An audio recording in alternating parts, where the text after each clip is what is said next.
before we get into it, how you feeling, man? I know the rib. I mean, I was actually on that game versus the Mets, and I mean, you were cruising, made a very athletic play. We like to say pitchers are athletes. I mean, was it something you felt right away, or was it like all of a sudden after you were kind of like, man, something hurts? Yeah, I definitely hurt the pitchers right there because pitchers just try so hard to claim that they're athletes, and great play, but missing 2 months definitely wasn't worth it. I'm doing well now though. Like I said, I threw my first bullpen yesterday. Been playing long toss, and the good news with this injury was it wasn't arm related, so I was kind of able to, even though I wasn't throwing, I was still kind of able to keep my arm strength up with some shoulder program stuff, and I was able to move around a little bit. But yeah, that wasn't fun.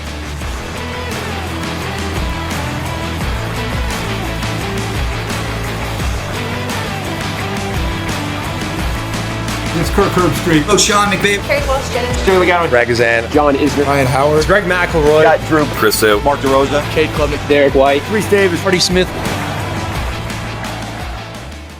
Before we jump into today's episode, I want to tell you about Booster. If you got kids playing sports at middle school or high school, Booster is the easiest way to raise money for their team. From uniforms and equipment to travel expenses, Booster makes fundraising simple and fun for schools and sports programs. Check them out at choosebooster.com. That's choosebooster.com, or just click the link in our description to see how your team can boost their fundraising this season. Welcome back to Pure Athlete. I am Jeff, and Britt and Brad are in studio. Guys, I am in Kansas City, actually, in the hotel room. I didn't That's make okay, my... Sorry, Brad. That's unprofessional. I know I should have done that. I'm excited for today's guest, and I'm going to jump right in because I wish I was actually switching places with today's guest. I was hoping he would be here pitching in Kansas City, and I'd be back home in Atlanta just watching it. But a 9-time All-Star Cy Young Award winner last year, I think one of the best competitors that I ever faced, and then have a chance to kind of call some of his games now. But the 2024 Cy Young Award winner, Chris Sale, thanks for joining us, man. Absolutely, thanks for having me on. I'll be honest, I wish I was trading places with you. I threw my first bullpen yesterday, and it was like Christmas morning. Oh gosh. Well, before we get into it, how you feeling, man? I know the rib. I mean, I was actually on that game versus the Mets, and I mean, you were cruising, made a very athletic play. We like to say pitchers are athletes. I mean, was it something you felt right away, or was it like all of a sudden after you were kind of like, man, something hurts? Yeah, I definitely hurt the pitchers right there because pitchers just try so hard to claim that they're athletes, and great play, but missing 2 months definitely wasn't worth it. I'm doing well now though. Like I said, I threw my first bullpen yesterday. Been playing long toss, and the good news with this injury was it wasn't arm related, so I was kind of able to, even though I wasn't throwing, I was still kind of able to keep my arm strength up with some shoulder program stuff, and I was able to move around a little bit. But yeah, that wasn't fun. Well, man, all the Braves fans are anxious to have you back on the bump, and so hope to see you soon. As Jeff said, we got a lot of stuff that we want to pick your brain on today and talk about youth sports. But before we go there, just to ask you a couple of MLB questions. I'm curious.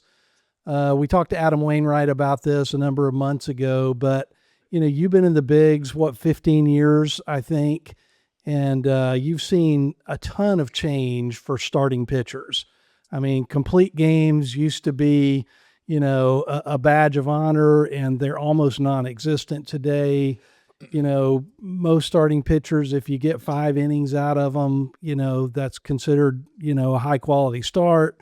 So many people throwing gas up in, as you always have, up in the upper 90s. Well, what are your thoughts about the state of being a starting pitcher today? Ooh, definitely an easy question right out of the gate. I do think that this is kind of, it's not just one answer. It's not just one thing. There's so many things that go into it. I would say with some of the technology stuff, I think scouting reports are much more in depth.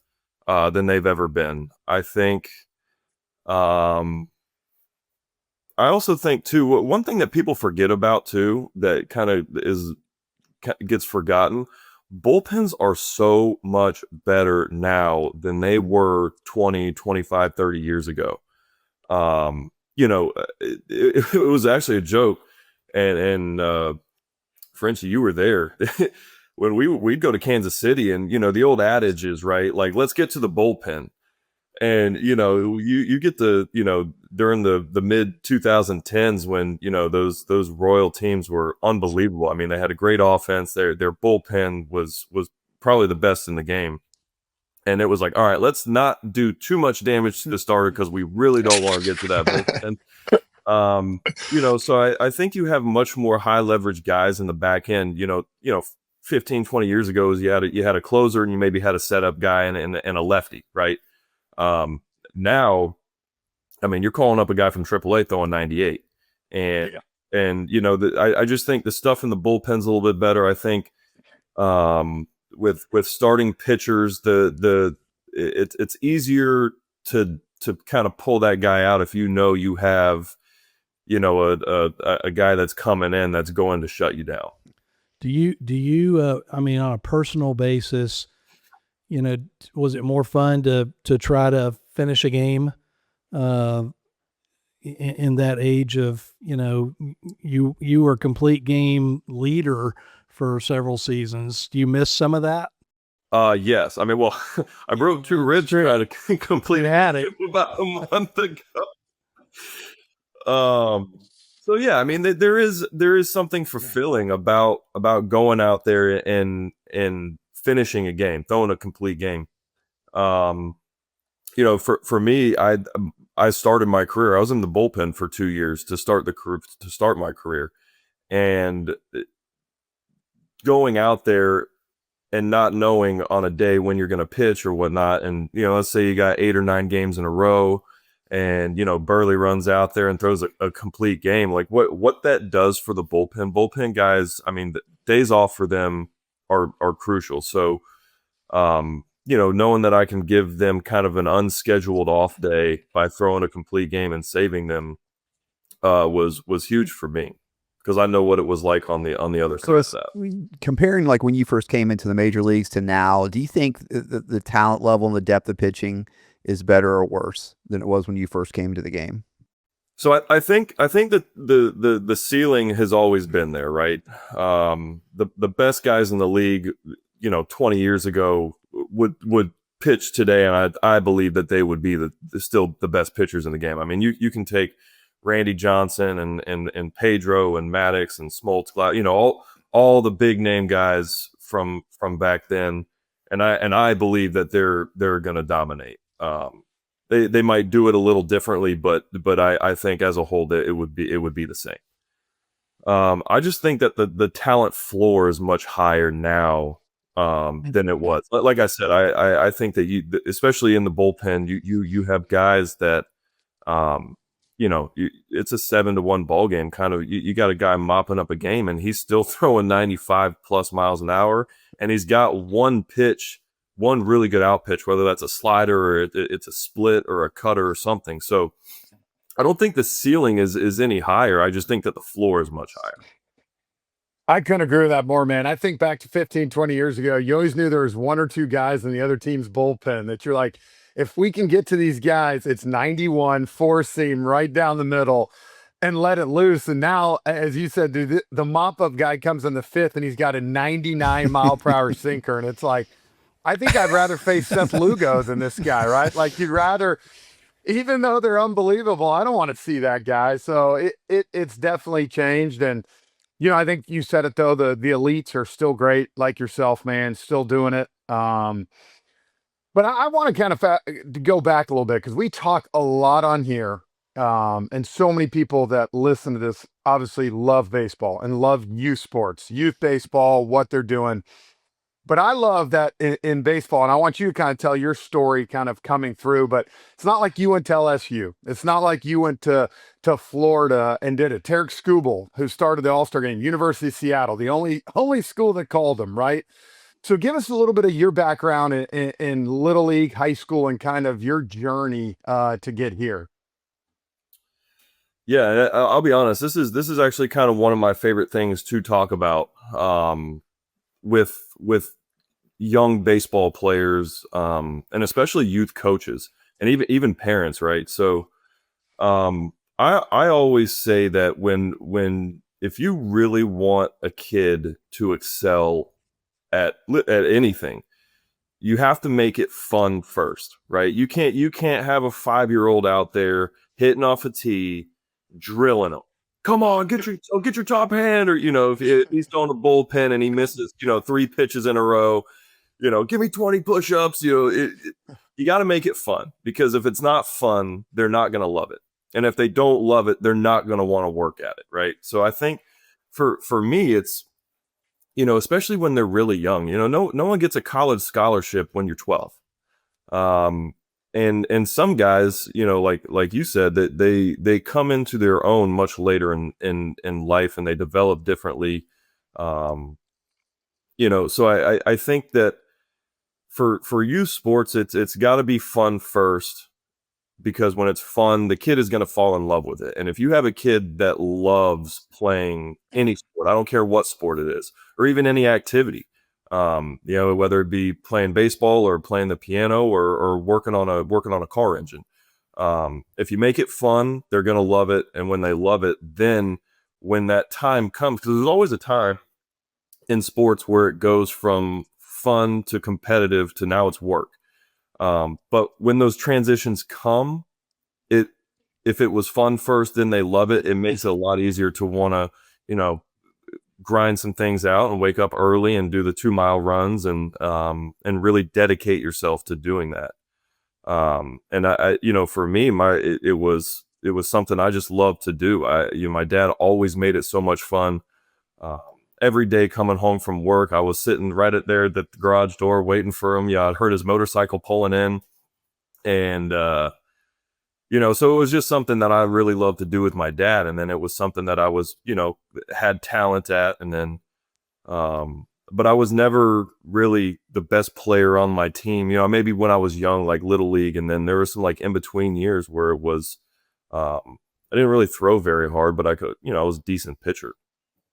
But yeah, I think my dad having enough feel and knowing that not to ruin me, because I think he saw some people, and I certainly saw friends of mine or teammates growing up that had that dad that was just, it's obnoxious, man. And it's like, what, this kid's 12 years old and he is afraid of his own shadow when he's at a baseball field.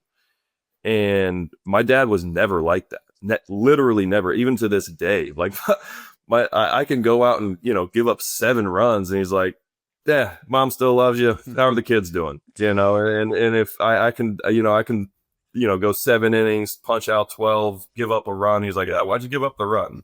Just, mess and I think knowing when to kind of throttle off too. Like there were some times I was like, man, I don't want to play baseball anymore. And my dad was like, all right, what do you want to do? I was like, all right, I want to go play soccer. I want to play golf. And he's like, all right, let's do that. But every time baseball season rolled around, he knew I was going to ask him, hey, I think I want to play it again. So that having a good, support system at home helped me a lot. I love that, Chris. You talk about the transitions, and I think the danger that we talk about all the time now is organizations and coaches and parents are pushing those transitions to happen so much earlier than they used to need to happen. So when did those transitions happen for you? Like you went from it just being fun and you're playing other sports and to when it eventually became a little more serious and a little more, hey, we got to do the work as well. What did that look like for you? So I would say that like my first transition was in high school, but it was later in high school. I mean, when I was a freshman and sophomore, I was still having summer breaks, going to the beach, hanging out with my friends, stuff like that. and again, like it wasn't like I was, I wasn't throwing hard. I wasn't some like big prospect. I didn't have colleges lining up to see me. My senior year of high school, like my first few games, I was topping out 85, 86 miles an hour. You can check out my my perfect game resume. I think I'd maybe nicked 87 that summer. Um, so, but it was something that I knew, like, okay, if I want to play at the next level, the summer going into my senior year was really like, okay, like I can't take days off of throwing. I need to take care of my arm. But I was still a kid, I was, sleeping in, eating junk food, having fun with my friends, doing all that stuff. And then I really think that kind of that second wave of kind of locking it in came in college. It was probably the summer that I went to the Cape, because my freshman year, I pitched out of the bullpen at FGCU, had a decent freshman year. Probably pitched like a mid-3 ERA. It, was like a good building block year. Went to the Northwoods League, stretched out there, became a starter, went down for my sophomore year, and had a good year as a starting pitcher my sophomore year. And that was kind of the first time I was like, man, like, I pitched well, left-handed. I wasn't throwing as hard as I do now, but it was still, low 90s, and I would, pop like a 94 every once in a while or something like that. And then I went up to the Cape, and I played in the Cape Cod League. I played for Yarmouth Dennis, and that was like, okay, like it's time to lock it in, because I went up there. I remember my dad. Oh my God, my dad and I drove up there from Lakeland, and it was awesome. It was honestly, it was great. We were sitting there BSing the whole time. We'd park the car in a parking lot and sleep in the car. And, but he's kind of prepping me, right? He was prepping me. He's like, you had a really good year this year. But like, you're going to play with the big dogs now. Like these are guys, this isn't, UNF, this isn't, ETSU or Lipscomb. Like you got some guys from LSU, you got guys out there in California, the big dogs from Texas. Like, if you don't do too well, don't hang your head, because this is kind of a step up from where you've ever been. And then the drive home was drastically different. But I would say it was that first time was like late in high school, and then the second time was kind of after that summer, after my sophomore year going into the Cape, was like, all right, it's you got. So the experience in the Cape obviously was positive. You're saying the drive home, it was like, hey, I may have a future here based on your performance at the Cape. Is that kind of what you're saying? Yeah, so I had a good summer. I was like won like the Cape League Pitcher of the Year. Went to the All-Star game. I think I was the All-Star game MVP. So it was like I'm just wide-eyed the whole time. Like it was one of those things. It was kind of like my first year in pro ball. I wasn't, like I say, I wasn't smart enough. I just wasn't aware of like what I was doing, or like I was just having so much fun, and just I pitched every fifth day, and it was like, I threw 6 scoreless innings. Like, cool, let's go on to the next one. So I was just kind of a little naive to what was going on around me. I just was playing baseball. Like, was it your next year in college that you were collegiate pitcher of the year, 11-0? That was that year.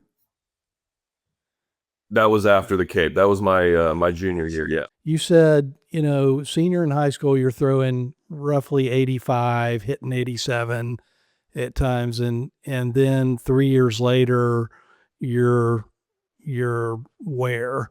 And was that just, did you grow? Did you just get stronger? What precipitated that big increase?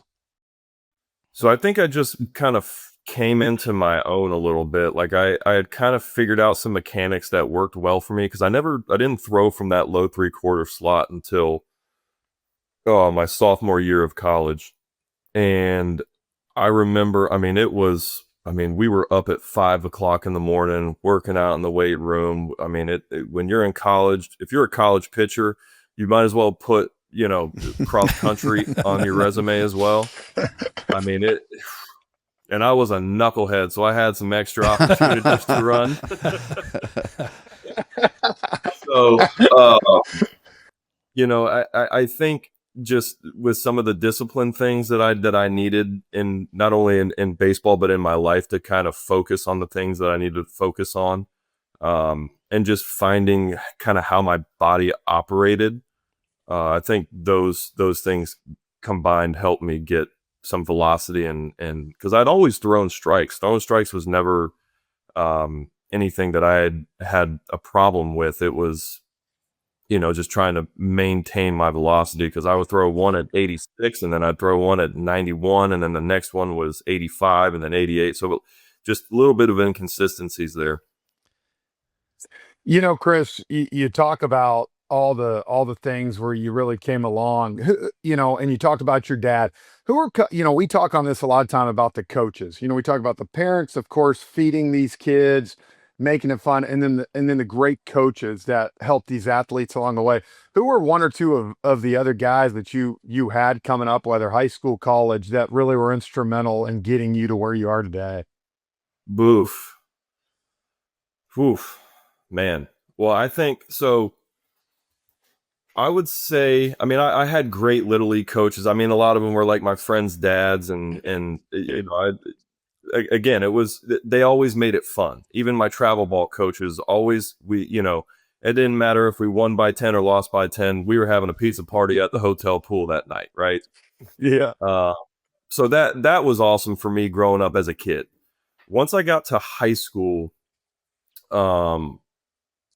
I would say that the first real time I noticed a coach like doing things to kind of lock me in was a guy named Mike Campbell. He was my high school coach, and he was old school. And he made me dress in street clothes in the dugout for a couple games because of, some tomfoolery, I guess you could say. But this guy was no BS. He was a very old school mind, an old school baseball guy, a little bit of, kind of a hard-nosed style of coaching. And at the time I was like, why is this guy messing with me? Like, why is he doing this? And, years later, when you mature a little bit, you understand, like, okay, like he must have seen something in me and he was just trying to get the best out of me. And then I went to FGCU, and that place kind of changed my life, really. It was just far enough away from home to where I kind of had to be on my own, but I was just kind of close enough. I was a couple hours away from Lakeland. And so, Rusty McKee was the assistant coach there. I think he was the first guy that actually like scouted me and told Dave Tollett, who's the head coach there. And I had a bunch of different pinchy coaches there. Dan Roselle, I think he's at Kentucky now. He was good for me my freshman year, because it was, again, like I had a lot of work going on in between the ears. And he was big on mechanics. And then the next year I had a guy named Derek Tate who was, he was a very eccentric guy. He was not afraid to be reckless. And that was kind of the thing that he taught me, was like, don't be afraid to be a little reckless out there and do what you need to do. He was big on long toss, and we were at 5:30 in the morning yoga before 6 a.m. weights. It was fun though. We were doing like PFPs on pavement. It was we were getting after a little. Oh yeah, it was great. But again, it was like that. It was a different style of coaching, and it brought some things to the table that you might not have had. And then I had Forrest Martin as my pitching coach my junior year, and he did his best to protect me, because he knew kind of what the deal was. And I had a lot going on that my junior year, and that was a kind of a year that I really leaned on Dave Tollett, who was the head coach, because I had that Cape League summer. I had, scouts now coming and calling me and watching, coming just to watch midweek bullpens and things like that. And then my girlfriend at the time, who's now my wife, Brienne, is pregnant. So it's like I'm navigating, being engaged, about to become a father, trying not to blow out my arm and pitch well to be a first rounder, to get to the next level and provide for my family. And so there was a lot of help that year. Even my roommates, we had family dinners like every Sunday. I had a really good support system throughout my career. And looking back, I'm very thankful for that, because I know for a fact I wouldn't be here right now without everything that I just explained to you guys. And I know that some guys didn't have that and might have been able to be in a position like I'm in if they did. Chris, do you think Chris Sale in 2025, if you had been coming out of the Cape, I mean, obviously the LSUs and the Floridas would have come after you and wanted you to transfer and probably threw a lot of cash at you. Have you ever thought about that? But also, have you compared that to maybe where you came from probably helped you long term to where you are today? Yeah, that's a whole nother topic of conversation, right? I don't exactly know how that would have gone, honestly. It's an interesting situation, because again, that's kind of, you're dealing with kind of the business of baseball before you should now, right? With high school guys and college guys. I mean, they're getting paid. I mean, these guys are getting sponsorships, and they're getting, paid to play first base or paid to be a starting pitcher.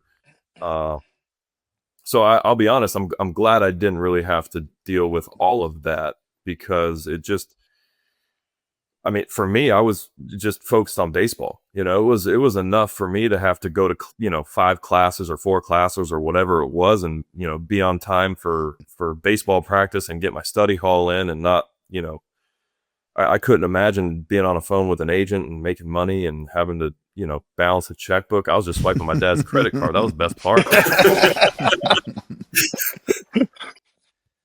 So Chris, I think your story is so encouraging to kids, that you were kind of a late bloomer. I mean, obviously a good player kind of, but didn't really become the Chris Sale that we know as a player until later in college. I want to go back to youth sports and hear some of your thoughts about youth sports today and advice to kids and parents today. And you're a dad, you've got 3 boys. Your oldest, 14, 15, what are their ages? 15? 15. First of all, what are they into sports wise? And then, tell us a little bit about your philosophy and what you see going on in youth sports and what your thoughts are about it.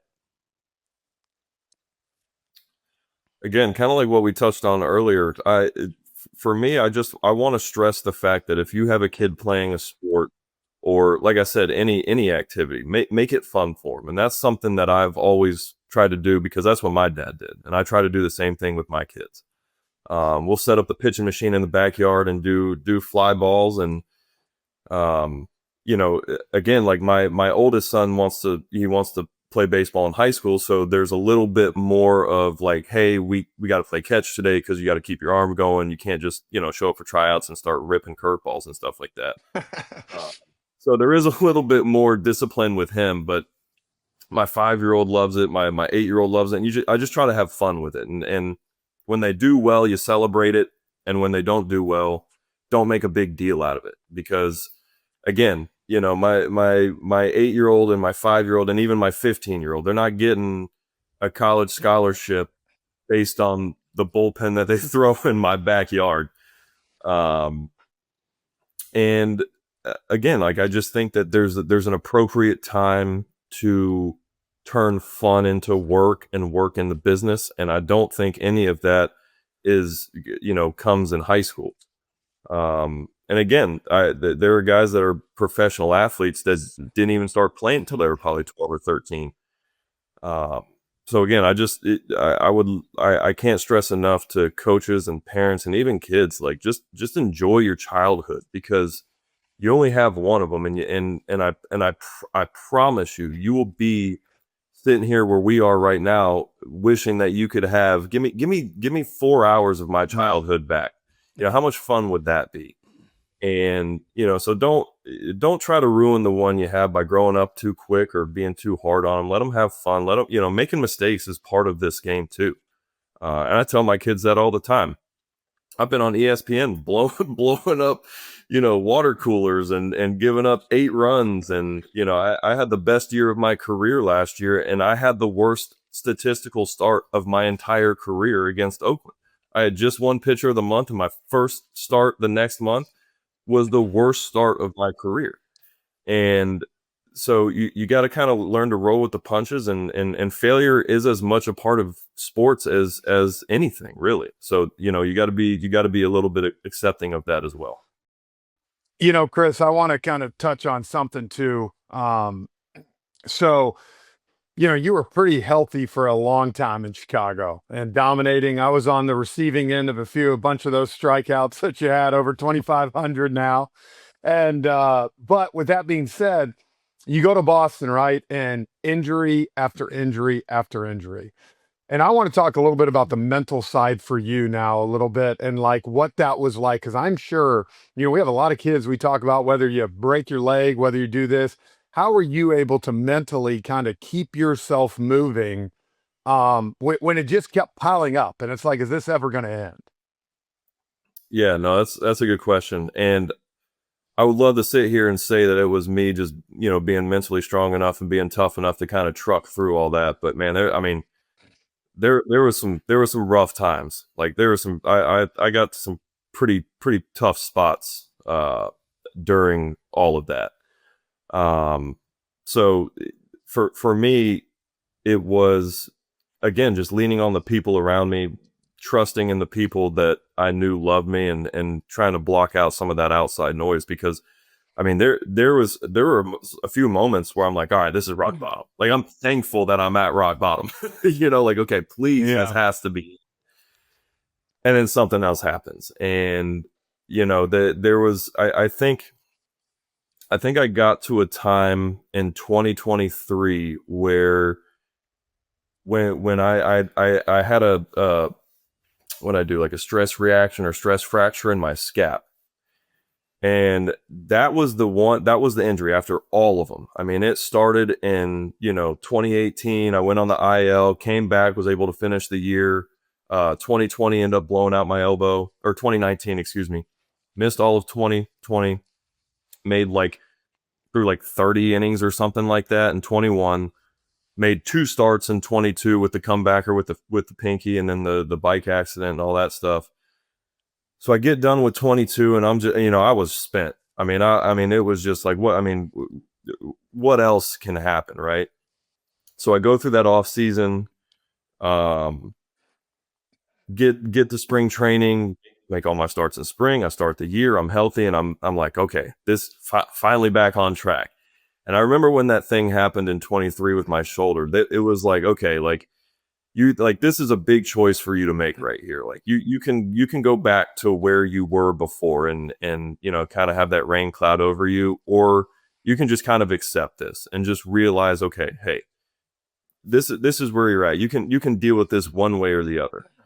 And I really made like a conscious effort to like try to not have it affect me as much as some of the previous injuries did, and just kind of enjoy that. And I kind of knew, going after the year in 23, I'd kind of told myself, because I had one more year, I've said this before, but I had one more year left on my contract in Boston. I did have an option, but I was like, there's no way they're picking that option. So my wife and I, we had kind of planned after 24 being done. So, but I knew, I was like, all right, I got 1 year left. I'm getting after it. 20 in that off season after 23, I got after it. I didn't miss a day. I was full tilt. Like, I was 23 again. I was like, listen, I'm either going to torch this thing or I'm going to explode my body. Yeah. I'm okay with either one. I'm going to put everything I have on the table, and whatever outcome comes, I can hang my hat on that. And so I think that it was a weird thing where all these injuries just kind of kept piling up. And then once I just felt like I had this free moment after that injury in 23 where I was able to finish that year. and say, okay, listen, it's going to be what it's going to be, but I'm pushing all my chips in. I think it worked out. It worked out pretty good. Yeah, I was gonna say. Uh, And got you a couple more years to keep pitching. Yeah, well, and then I get done with last year. I'm like, well, I guess I have to do the same thing this offseason. well, do it one more time, please. That's right. Yes. We'd be remiss. We got so many. There's so much talk with young kids out there who are pitching. We got one of the best pitchers over the last decade and a half here. From your own experience, now you're a dad also. Like, what's your take on when kids should start throwing off-speed pitches? That's question number one. Then I got a follow up to that, just specific pitching development question. So that's a tough question because I think that once you get into high school, I think that's a good time to start throwing curveball. I think your body needs to mature, because I feel like boys, they go through like a couple spurts of puberty, right? And I think you need to kind of get one of those under your belt before you start, demanding something like that from your body. And I think there's a safe way of throwing some off-speed pitches without kind of torquing your elbow. I tried to push that off as long as possible with my son, just because I know, the tax that it has. But I also think that you can't be a high school pitcher and not throw some sort of spinning pitch. But the one thing that I tell guys all the time, and I don't care if you're 7, 17, 27, or 47, little league, double A, or the big leagues, you can throw 150 miles an hour. You can throw a breaking ball that spins at 5,000 RPMs. If you don't throw it over the plate, you will not have a job. So, I think a lot of these guys now are so focused on stuff. And I get it. You see these guys on TV and they're throwing 100 and they got this nasty slider. But before you get to that level, I truly believe that you need to throw strikes. And throwing strikes is number 1, 2, and 3 on the list of pitching. Because again, like I said, you're not going to win games walking guys. And you're not going to have a job not throwing that ball over the plate. So that's the one thing I stress to these young pitchers is you have to throw strikes first and then you build on top of that. Because if you're trying to do all these things before you find the zone first, and then you start layering on top of that. That's good stuff. My follow-up question, and I'll ask it as applies to you bringing your son up and pitching, but how many months a year should a young pitcher pitch? Another good question. I'll be honest, I don't know if I have an exact number for that, or if there's I just remember that when it was baseball season, I played baseball. When it was soccer season, I played soccer. And then during the summer, there was some time off. So, I don't know if there's like a perfect formula for, this amount of throwing or this amount of innings or whatever it is. What I do believe though, is if you're in baseball season, you shouldn't have long periods off. And I'm not saying you got to play long toss every day, but like there should be some kind of movement with your arm. I do it now in the off season where, even if I take a couple weeks off now, but then it's like 3 days a week or 4 days a week of just, making 30 or 40 throws in the backyard at 60 to 75 feet, just kind of keep your arm going so it doesn't get stagnant.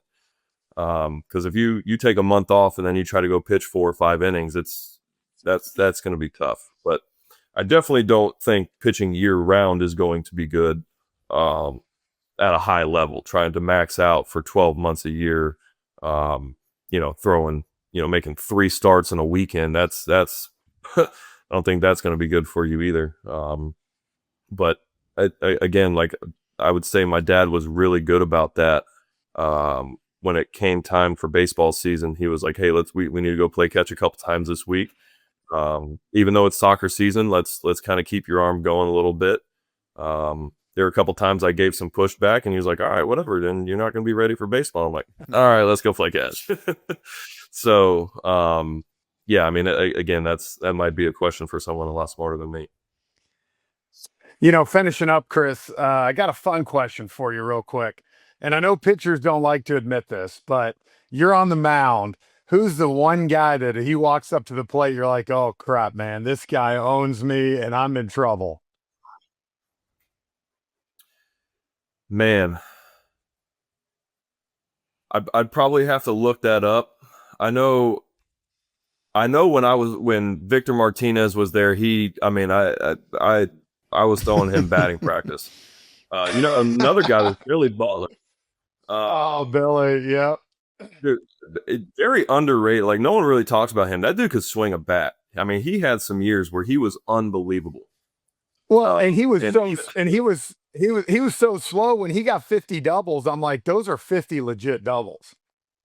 Oh, those are going to the fence. Yeah. He's not flaring one over the first baseman's head and legging it out.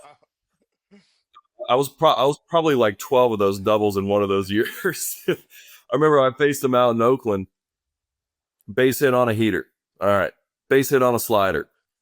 Base hit on a changeup. He's like 3 for 3. He's got a hit on every single pitch I throw, and I'm like, well, maybe I'll just throw the next one right-handed. But yeah, I mean, I wouldn't want to admit anybody that's still playing, just because I like to think if you're hitting 380 off me, the numbers are in my favor. But if you're hitting 380 off me, then you can probably see it pretty good. So, but those guys, they're not playing, so I don't mind, shouting them out.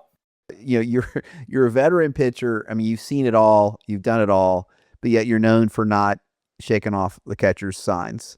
Like, can you talk about just what your philosophy is in terms of just pitching what that catcher calls? You can thank Dan Roselle for that. That was my pitching coach my freshman year at FGCU. Yeah, he undressed me one time after a game. But because again, the coaches in college call the pitches. I throw a pitch. I don't even remember which one it was, and I gave up a double. I think I gave up a run, and he was like, why? Basically, we're like running through my outing after the game, and he was like, you gotta get that pitch down, or you gotta do something. And I looked at him as a freshman, scumbag freshman, just to be thankful to be pitching right now. And I'm like, what was the wrong pitch to throw? And yeah. I don't think this. Oh, yeah. I told you I got to run a lot in college. So I don't think I said a word for about 15 minutes after that, because, I mean, he was about right there. Just you reading me the right eye. Gave me every bit of everything I needed. And basically the overall consensus of the conversation, or the overall point of this conversation, was it doesn't matter what pitch you throw. If you throw it in the right spot, it's the right pitch. He's like, go out there and watch BP. You got guys popping up, hitting the cage. You got guys rolling over to shortstop, and it's a 70-mile-an-hour fastball right down the middle every time. It's never the wrong pitch. It's only the wrong location. And then a little bit more on that, when I'm in Little League, my coach is calling my pitches. When I'm in high school, my coach is calling my pitches. I got to college. You heard that whole situation. I'm not shaking off. I'm not going to call my own game. I get drafted. I'm a first rounder. You don't want to show up to your first professional catcher and think you know more than him, because, there's a stigma with first rounders. Everyone's eyeing to see like how you operate and if you're this guy or that guy or whatever. And then I get called up to the big leagues the same year I get drafted. I got AJ Przinsky as my catcher. Oh, God. Yeah. So, I mean, I had gone from the first pitch I'd ever thrown in my life to Major League Baseball without ever calling my own game. And then, it takes you a couple years to, kind of get the backing to call your own game. And by that time, I'm like, I don't know what I'm doing out here. Just put something down, I'll throw it. And when I was there, Burley was a big, advocate of that as well. Pace a game and just, throwing a pitch with conviction. I say this all the time. I've never thrown a pitch in the big leagues with doubt, because I've never thought about throwing another pitch. you know, your catcher throws slider, and I hear this all the time. He goes, you put down slider. I wanted to throw this, and something bad happens. It's like, when I see slider, I'm like, I'm ripping this thing. When I see fastball, I'm like, okay, I'm going to stuff this thing in there. So it just kind of eliminates the guessing game for me, or any doubt that I have with any of my pitches throwing. I love that too, man. You know, finishing up, last question here, Chris. What's your advice to any, whether it's girl, boy, high school, as you talked about, you were a little bit of a late bloomer that might not be where they want to be, 8th, 9th grade, right? And you're struggling. Should I keep doing this? What's your advice to those kids as they go through their journey?